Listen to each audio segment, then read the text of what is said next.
India کی history میں دو تاریخ، دو دن بہت اہمیت کے حامل ہیں۔ ایک 26 جنوری ریپبلک ڈے اور دوسرا 15 اگست انڈیپینڈنس ڈے۔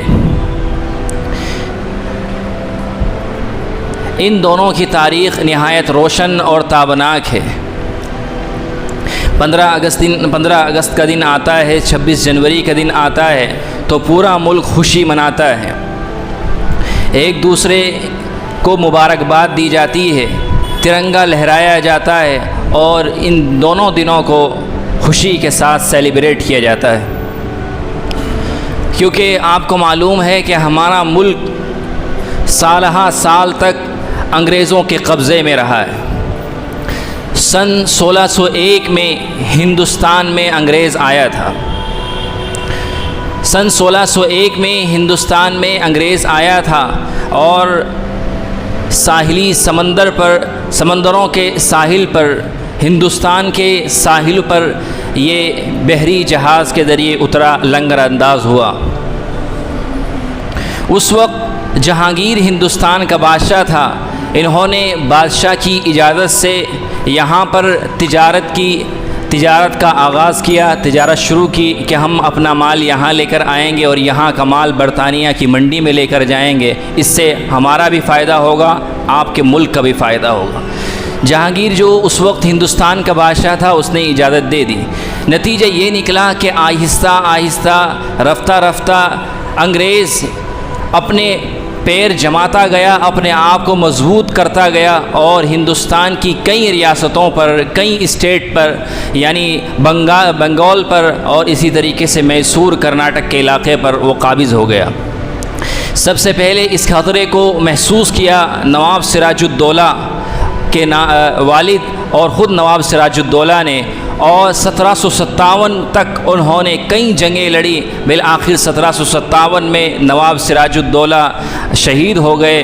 اپنے اپنوں کی غداری کی وجہ سے شہید ہو گئے۔ نواب سراج الدولہ کا سپہ سالار میر جعفر تھا، نواب سراج الدولہ کا کمانڈر میر جعفر تھا، اس نے نواب سراج الدولہ کے ساتھ بغاوت کی، دھوکہ دیا اور اس طریقے سے نواب سراج الدولہ کو شکست ہوئی اور وہ اللہ کو پیارے ہو گئے، شہید ہو گئے۔ اسی طریقے سے سلطان ٹیپو رحمہ اللہ کا نام آپ نے سنا ہوگا۔ سلطان ٹیپو اور ان کے والد حیدر علی خان نے انگریزوں کے خلاف کئی جنگیں لڑی، 4 بڑی جنگیں لڑی۔ بالآخر 1799 میں سلطان ٹیپو بھی سرنگا پٹنم میں وہ اللہ کو پیارے ہو گئے، شہید ہو گئے، اور ان کا یہ جملہ، ان کا یہ سینٹنس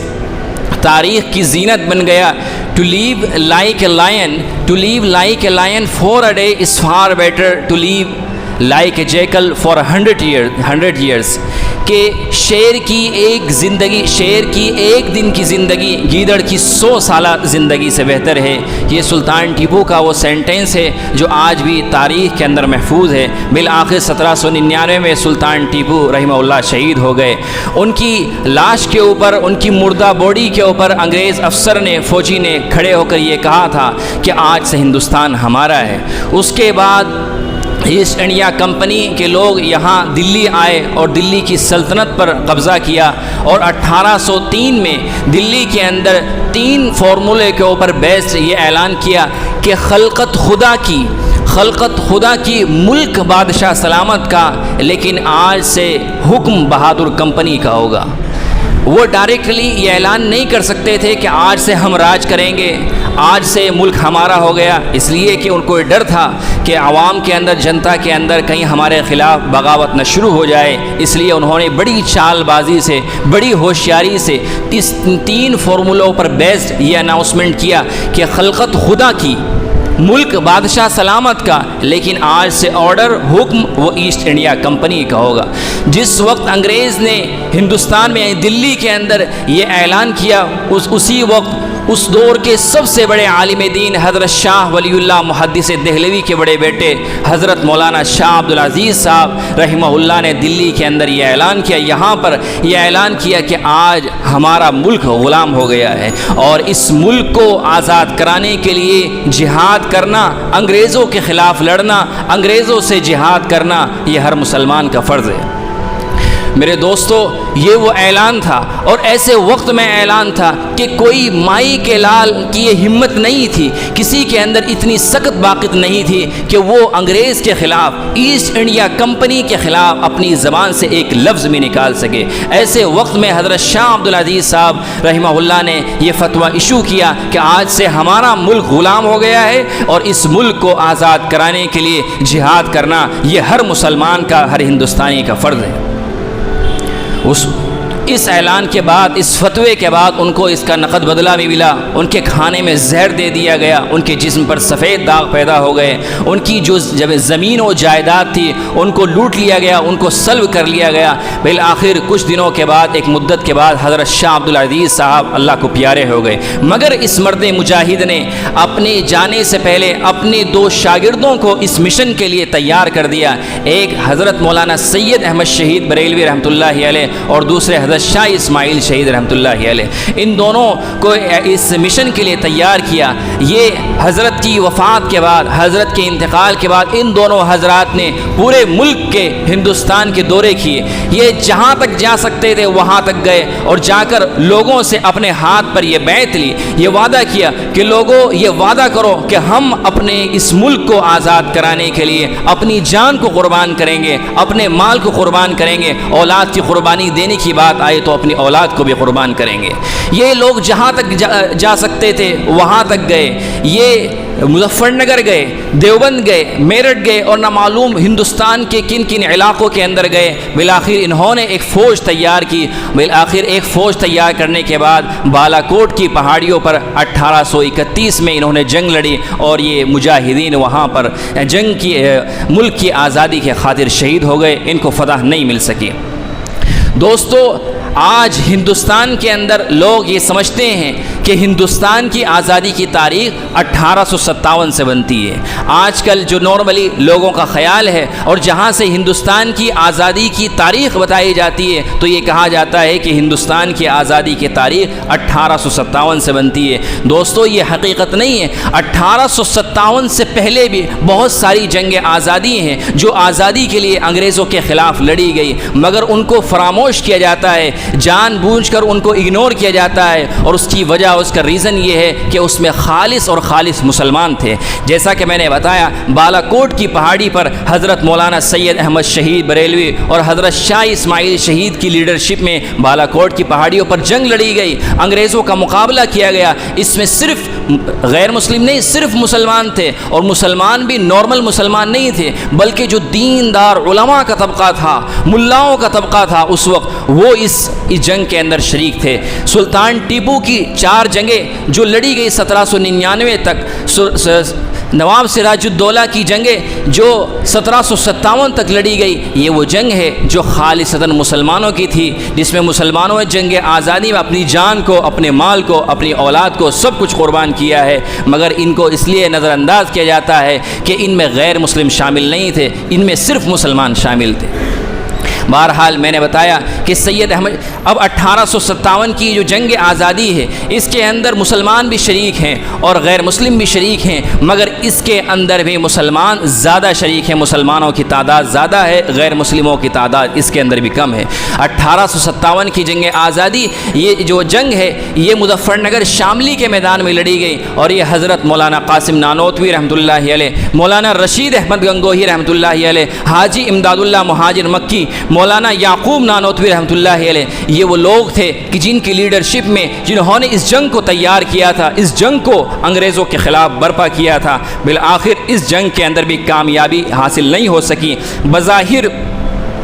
اس جنگ کے اندر، یعنی 1857 کی جنگ کے اندر بظاہر شکست ہوئی، ناکامی ہوئی، مگر وہ شکست جو تھی وہ در حقیقت کامیابی تھی۔ اس جنگ سے، یعنی 1857 کی جنگ سے انگریزوں نے یہ بھانپ لیا تھا، ان کو یہ ریئلائز ہو گیا تھا کہ اب یہاں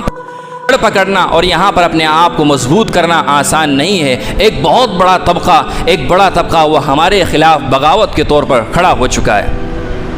بالآخر اس جنگ کے اندر، اس جنگ میں سے بعض لوگ جو اپنے آپ کو، جو بچ گئے تھے، جنہوں نے اپنے آپ کو چھپا لیا تھا، جیسے مولانا قاسم نانوتوی، مولانا رشید احمد گنگوئی، چند حضرات کا میں نے نام لیا، یہ لوگ اس جنگ سے انہوں نے اس جنگ سے اپنے آپ کو بچا لیا، اس جنگ کے اندر شریک تھے، مگر جب دیکھا کہ جنگ میں ناکامی ہوئی اور مسلمان بڑی تعداد میں شہید ہو گئے تو یہ چھپ گئے۔ یہ اس لیے نہیں چھپے تھے کہ یہ اپنی جان بچانا چاہتے تھے، بلکہ اس لیے چھپے تھے کہ اس جنگ میں ہمیں ناکامی ہو گئی، اب ہماری ذمہ داری یہ ہے کہ ہم ایک اور جنگ برپا کریں، ایک اور جنگ انگریزوں کے خلاف کھڑی کریں۔ بہرحال 1857 کی جنگ کے بعد وائسرائے برطانیہ نے ایک وفد ہندوستان کے اندر بھیجا اور اس کو یہ کہا کہ جاؤ وہاں جا کر دیکھو اور وہاں جا کر جائزہ لو کہ وہاں کے حالات کیا ہیں، کہ ہندوستان کے اندر ہماری حکومت کس طرح کامیاب ہو سکتی ہے، کس طرح مضبوط ہو سکتی ہے۔ بہرحال وہ وفد برطانیہ سے یہاں پر آیا، اس نے یہاں کے حالات کا جائزہ لیا اور پھر ایک رپورٹ لکھی، اور رپورٹ میں لکھا کہ اس ملک کے اندر آزادی کی جنگ کو برپا کرنے والے در حقیقت وہ مسلمان ہیں، آزادی کی جنگ میں حصہ لینے والے وہ در حقیقت زیادہ تر مسلمان ہے اور علماء ہے۔ اگر ہمیں اس ملک کے اندر اپنی حکومت کو مضبوط کرنا ہے، اپنے آپ کو مضبوط کرنا ہے، تو ان مدرسوں کو، ان ملاؤں کو، ان مولویوں کو ختم کرنا پڑے گا۔ جب تک یہ مدرسے رہیں گے تب تک ہم اپنی حکومت کو ہندوستان کے اندر مضبوط نہیں کر سکتے۔ 1857 سے لے کر 1864 تک یہ ہندوستان کی تاریخ کے بہت دردناک، بہت المناک سال ہیں۔ ان سالوں کے اندر 1857 سے 1864 تک ان سالوں کے اندر لاکھوں مسلمانوں کو شہید کیا گیا، ہزاروں علماء کو موت کے گھاٹ اتار دیا گیا۔ ایک مشہور ہسٹورین ہے، انگریز ہسٹورین تھامسن، وہ یہ کہتا ہے کہ میں دلی میں اپنے خیمے میں بیٹھا ہوا تھا کہ مجھے مردار کی بدبو محسوس ہوئی کہ میں اپنے خیمے کے پیچھے گیا تو کیا دیکھتا ہوں کہ بھٹیاں جلی ہوئی ہیں، تنور جلے ہوئے ہیں، اور مولویوں کو، ملاؤں کو لایا جا رہا ہے، بوریوں کے اندر ان کو باندھ کر تنوروں کے اندر، بھٹیوں کے اندر ڈالا جا رہا ہے، اور ان سے یہ کہہ رہے ہیں اور ان سے یہ کہا جا رہا ہے کہ اگر تم ایک مرتبہ یہ کہہ دو کہ ہم 1857 کی جنگ میں ہم شریک نہیں تھے تو ہم تمہیں چھوڑ دیتے ہیں، کہ میں اپنے پیدا کرنے والے کی قسم کھاتا ہوں کہ ایک بھی مولوی یا ملا ایسا نہیں تھا کہ جس نے یہ کہا ہو کہ ہم 1857 کی جنگ آزادی میں شریک نہیں تھے۔ صرف یہی نہیں بلکہ تاریخ یہ بتاتی ہے کہ پرانی دلی کے چاندنی چوک سے لے کر پاکستان کے لاہور کے خیبر تک جتنے بھی راستے میں پیڑ تھے، درخت تھے، ایک درخت بھی ایسا نہیں تھا کہ جس پر کسی مسلمان کی، کسی ملا کی یا کسی مولوی کی گردن نہ لٹکی ہو۔ ہر پیڑ کے اوپر گردن لٹکی ہوئی تھی۔ صرف یہی نہیں، آپ غور کیجئے کہ 1601 میں جب انگریز ہندوستان میں آیا تھا تو اس وقت صرف اور صرف دلی کے اندر 1000 دینی مدرسے تھے، صرف دلی میں 1000 دینی مدرسے تھے، مگر 1857 کے بعد 1864 تک ایک بھی مدرسہ دلی کے اندر موجود نہیں تھا۔ جتنے بھی مدرسے تھے سب کے اوپر بلڈوزر چلا دیے، سب کو مسمار کر دیا گیا۔ حضرت شاہ ولی اللہ اور حضرت شاہ عبدالعزیز صاحب کا یہاں جو مدرسہ تھا وہ بڑا مدرسہ تھا، مرکزی مدرسہ تھا، اس کو بھی توڑ دیا گیا، اس کو بھی مسمار کر دیا گیا۔ اب میرے بھائیوں، 1857 کی جنگ آزادی کے بعد جو لوگ اس جنگ کے اندر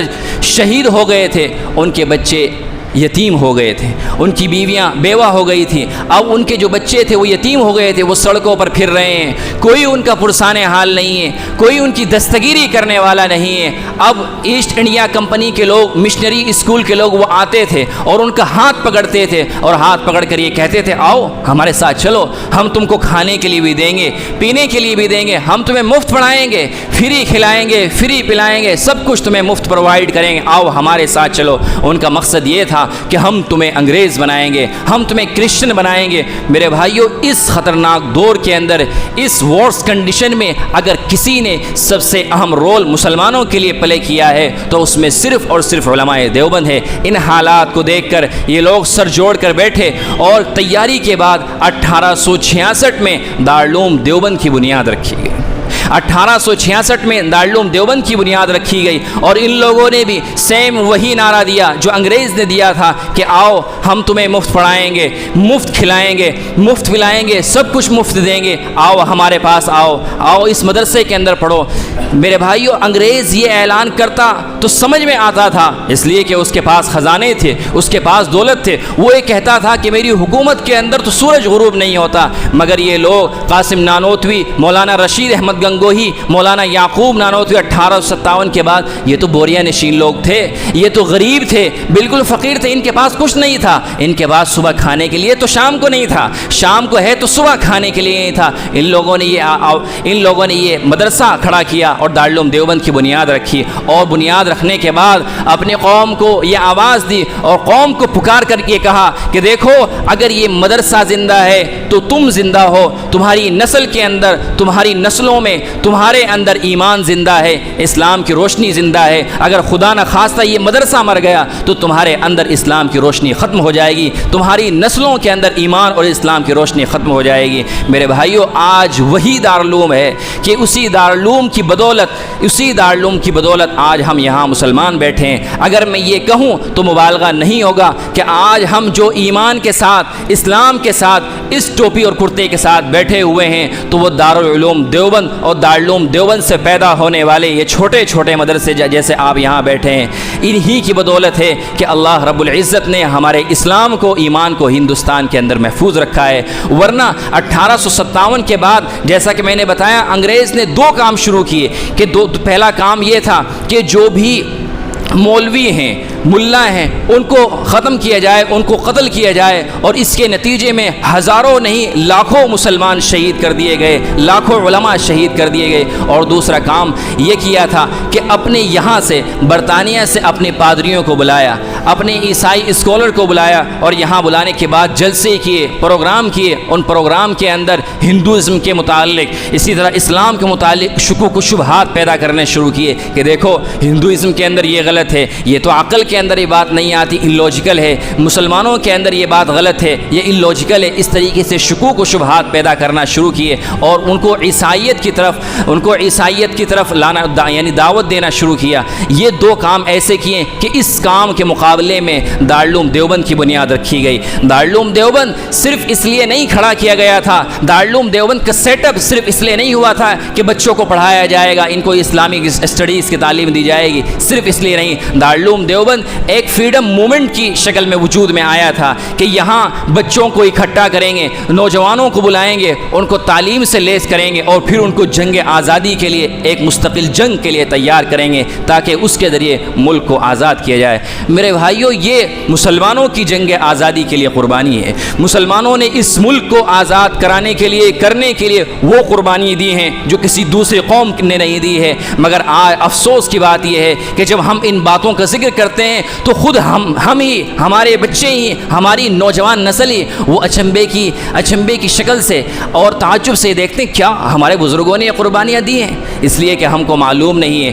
میرے بھائیوں، ضرورت اس بات کی ہے کہ ہم یہ قربانیاں اپنے بچوں کو بتائیں، اپنی بچیوں کو بتائیں، اپنے نوجوانوں کو بتائیں کہ دیکھو اس ملک کی آزادی کے لیے ہم نے کس طرح اپنی جان کی قربانی دی ہے، اپنے مال کی قربانی دی ہے، اپنی اولاد کی قربانی دی ہے۔ ضرورت ہے کہ ہم اپنے بچوں کو ان تمام باتوں سے آگاہ کریں، ان کو سمجھائیں کہ اس ملک کے اندر جس طرح ایک ہندو کا حق ہے، اسی طرح ایک مسلمان کا حق ہے، اسی طرح ایک عیسائی کا حق ہے، اسی طرح ایک سکھ کا حق ہے۔ دعا فرمائیں اللہ رب العزت ان تمام مجاہدین آزادی کی قبروں پر کروڑوں رحمتیں نازل فرمائیں کہ جنہوں نے اس ملک کی آزادی کے لیے بے مثال قربانیاں پیش